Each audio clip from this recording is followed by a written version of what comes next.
This story that I'm about to tell you comes from Hinduism, enhanced by Buddhism. It's about a mystical network called Indra's Net. The Buddha and his students were gathered together at nighttime in the garden. The skies were all around, the stars were all around them. One of the students looked up at the stars and asked the Buddha, "Teacher, what is the world really made of?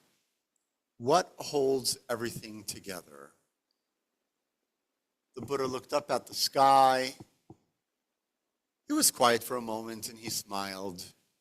He usually didn't address metaphysical questions. Then he said, "Long ago, the great god Indra, who watches over the forces of nature, created a magical net. This net stretches out forever in all directions, like an endless spider web made of light and silk. At every place where the threads cross, Indra placed a shining jewel. Every single one of those myriad of jewels is special and unique. And each jewel reflects every other jewel in the whole net. Inside each of these reflections, you can see all the other jewels. It goes on forever." The student looked confused. "But teacher, I don't see the net. Where are all those jewels in the real world?" The Buddha again looked with kindness and said, "You are one of those jewels. Every person, every animal, every tree, every tiny bug is a jewel in Indra's net. Each jewel, each of you holds a reflection of all the others. That means you carry a little piece of everything inside you, and everything carries a little piece of you. You're not alone. You're not separate.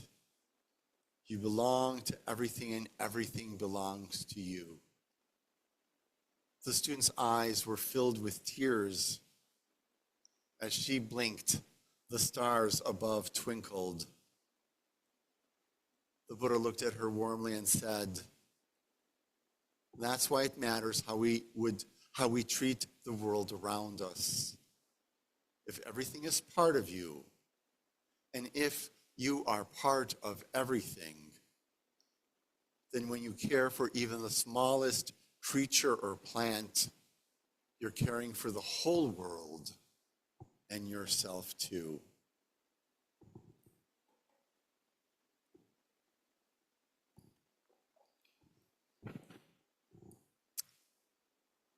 This religious tale offers a parable of the fundamental Buddhist concept of interdependent origination, in Sanskrit pratitya samutpada. All phenomena arise from specific causes and conditions, and nothing exists in isolation, but is rather interconnected and constantly changing. This notion reflects the world of a collectivist society. As Westerners, we are children of the Enlightenment. So the Enlightenment is a major European movement from a few centuries ago that emphasizes reason, science, and individualism over authority, revelation, and religion. You could see how our Unitarian Universalist ancestors were involved in this Enlightenment experiment. The scientific method helps examine and transform human society, hopefully for the better. The ideas of liberty, equality, and natural rights are born. And they are foundational to modern democracies, the first one of which in history is the United States of America. But the Enlightenment also has an unintended side effect, an ever-growing unbridled emphasis on individualism. So around the turn of the 20th century, American and Canadian Unitarianism highlights three things, three essential core principles, and they are freedom, reason, and tolerance. The Unitarian historian Reverend Earl Morse Wilbur calls these three the Unitarian tripod.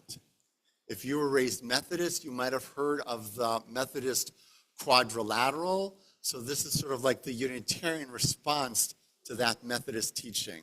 Side note, unimportant. Well, if you were raised Methodist, you would know what I'm talking about. You know, for the rest of us, it's like, I don't know. But from that tripod of freedom, reason, and tolerance, there's something missing.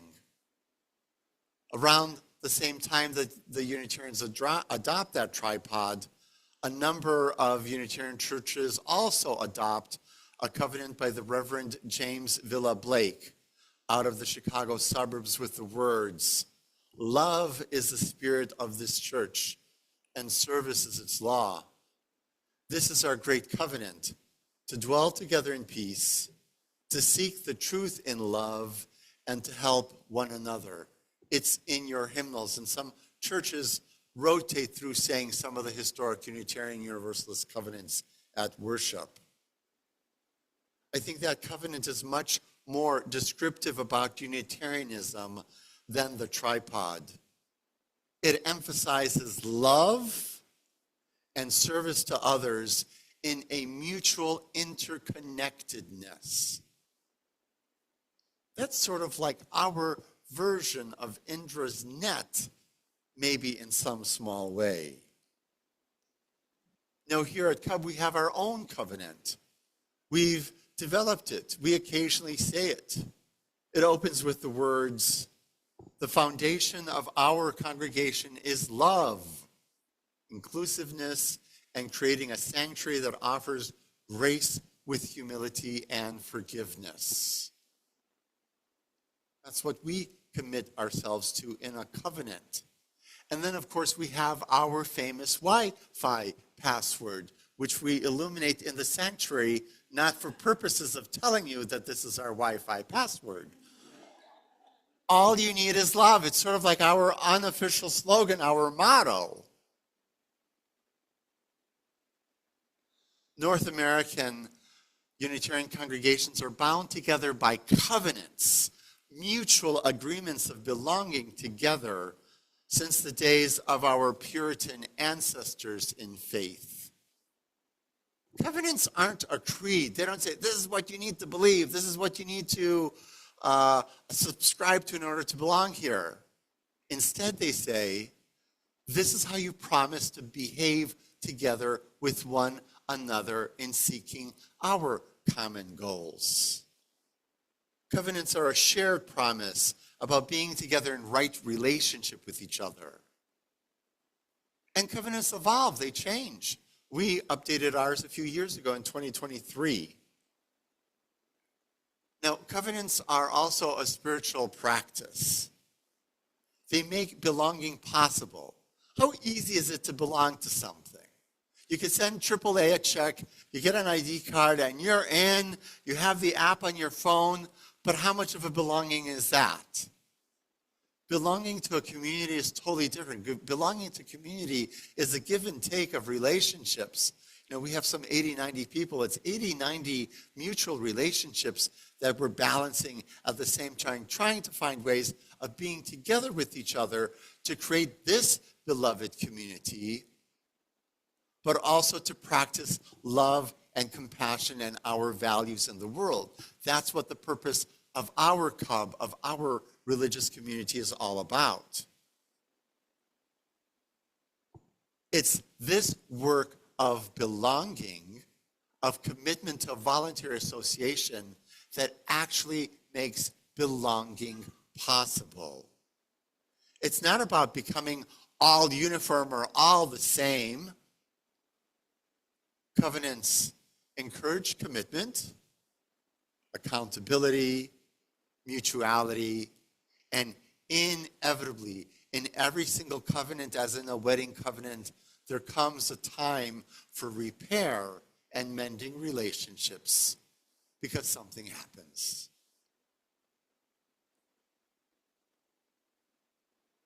We belong to this community that we have voluntarily subscribed to belong to because we want to be here with each other. We co-create belonging again and again and again in the good times and in the bad times. And our covenant holds us in moments of conflict. Our covenant reminds us about our mutual commitments in those times when we might stray from it. And also our covenant also reminds us that we are never truly alone. There is always someone else for whatever might come up. In covenant, we also ask ourselves, who am I to one another? Who are we to each other?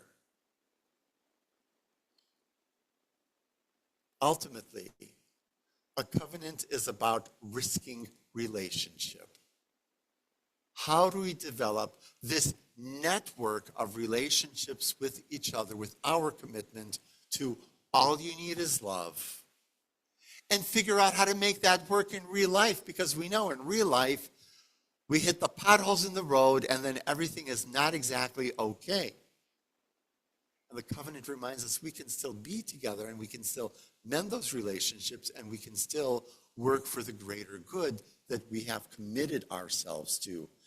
That is how we belong together. And we do this not just because we want to be this nice circle of friends here on top of this hill on Old US 23. We also do this because there's a great big wider world around us.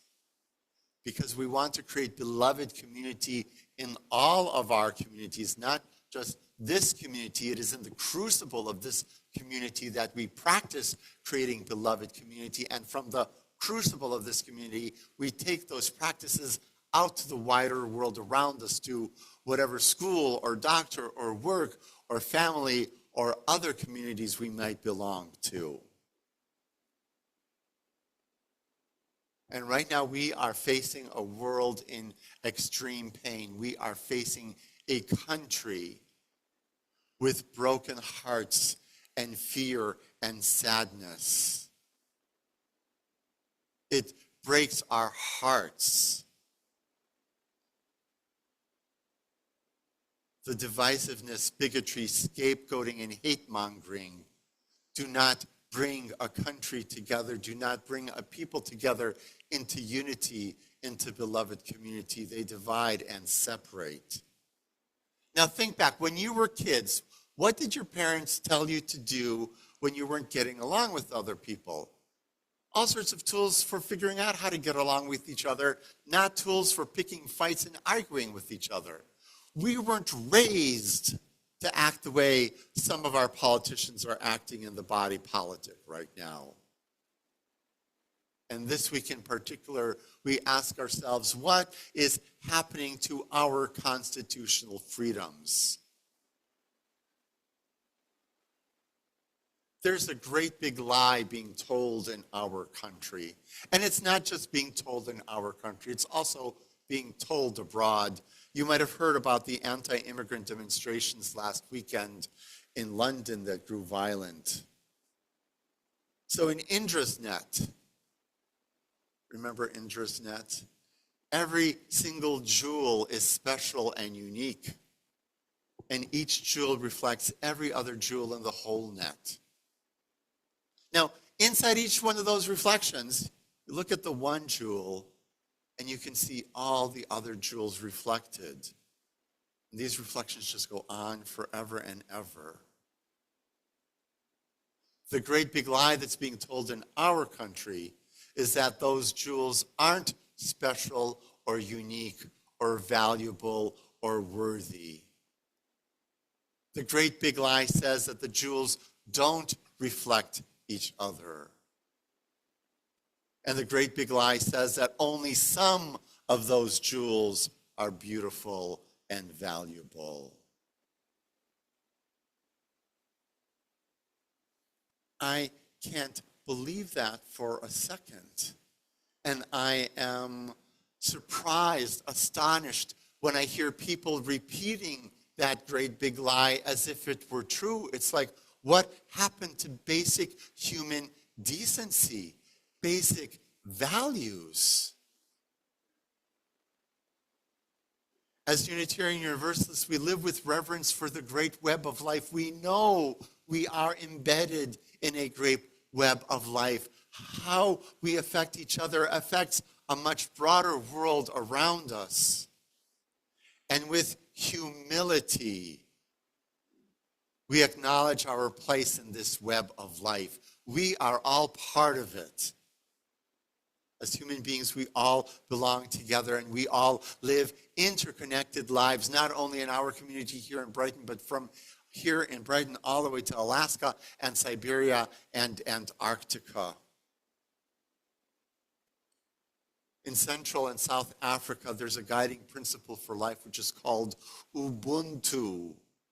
And it's frequently translated as, I am because you are because I am. On a North American continent, when members of the Native American Blackfoot tribe of the Great Plains greet each other, they don't ask, how are you? You know, that's our typical greeting. How's it going? Things like that. They ask, how are your connections doing? For Unitarian Universalists, the Reverend Martin Luther King Jr. articulates a vision of the beloved community. It resounds with us like the harmonies of last night's sound bath.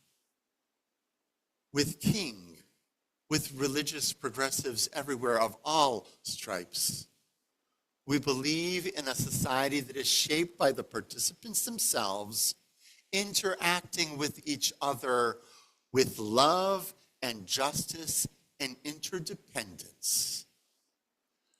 I'm not trying to give you a Pollyannic, harmony-filled utopia.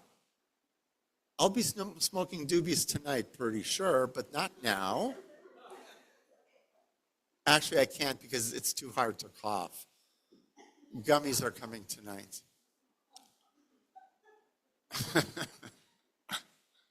Beloved community is a community that is forged through struggle.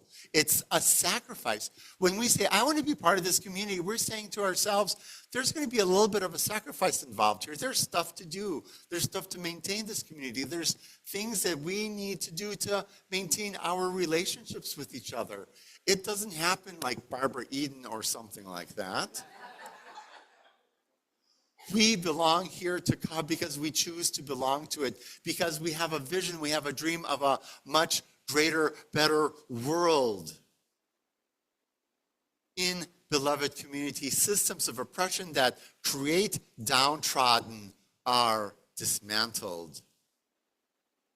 In beloved community, every single person, every single jewel in Indra's net is inherently worthy and beautiful and gorgeous and has the right to flourish with dignity and love and compassion.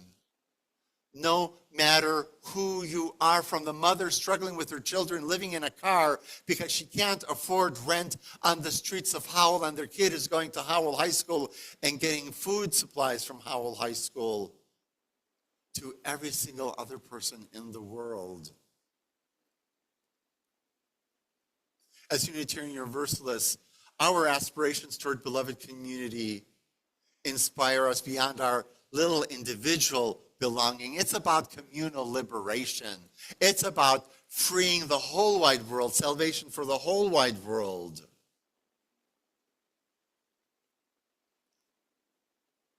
We talk about being welcoming people into our community. As we welcome individuals into our community, we also ask questions like, who shares power in our community? Who is heard in our community? And who gets to shape the future in our community? And because we are trying to create beloved community, the correct answer to that question is we strive so that everybody shares power, everybody is heard, all voices are valued in our community. And that's not so easy to do. That's also part of the struggle, part of the sacrifice that we make.